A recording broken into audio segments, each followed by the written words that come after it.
we've got this lovely island on which the mill is set, so there's opportunities for environmental education, the history of the location, and all about sustainable energy. So there's quite a lot of science sessions that we can run based on energy and biology, zoology.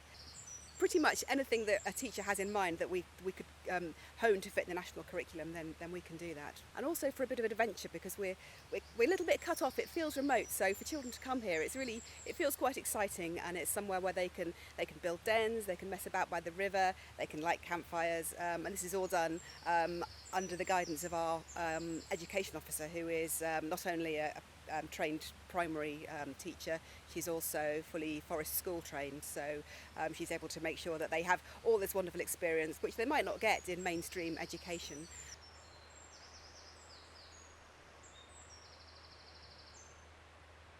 Howsham Mill was built in 1755 by the new heir to the Howsham Hall estate, and I think he wanted to show off his wealth and his new status. So he invited the up-and-coming architect from York, John Carr, to design him a rather fancy-looking building. And that's why it's in this mock Gothic style, which is not what you would consider normal for a functioning mill. And I think we know it was thought to be a hunting lodge by the figure of Diana up on the top of the roof. She was the Roman goddess of hunting, and the version there is a stainless steel one, but we found 2 bits of the original lead version, and we can also see her in one of the photographs when the mill was abandoned in 1950. We're inside the main part of the mill now, and when it was a mill grinding corn, this is the working part of it. But we've turned it into a kind of power station, really, generating electricity, so we didn't need all the ironwork and the stones, which we've now set up outside the building. And we've created a nice flat floor in order to maximise the amount of space for meetings and such like.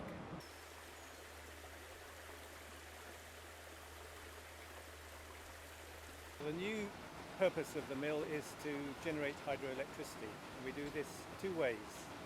First, through the water wheel, the existing water wheel, which is now fully restored. Rather than turning the millstones, it now turns a gearbox, and that in turn runs a generator.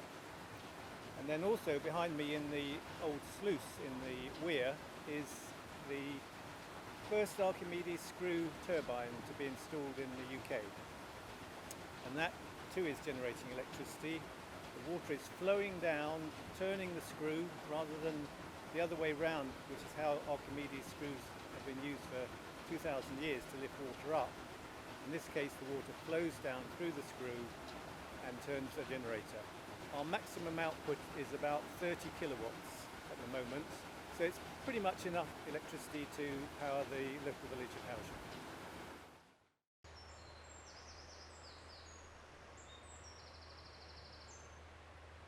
We have a website, we have a Facebook page, we have Twitter, so you can find us through all of those channels. We also run teacher days where teachers can come along and experience the island and the building without having to be concerned about the class being with them at the time. They can just come and see the opportunities. The island itself is open all the time, so anyone can come here and just have a wander around and enjoy the island and the buildings from the outside.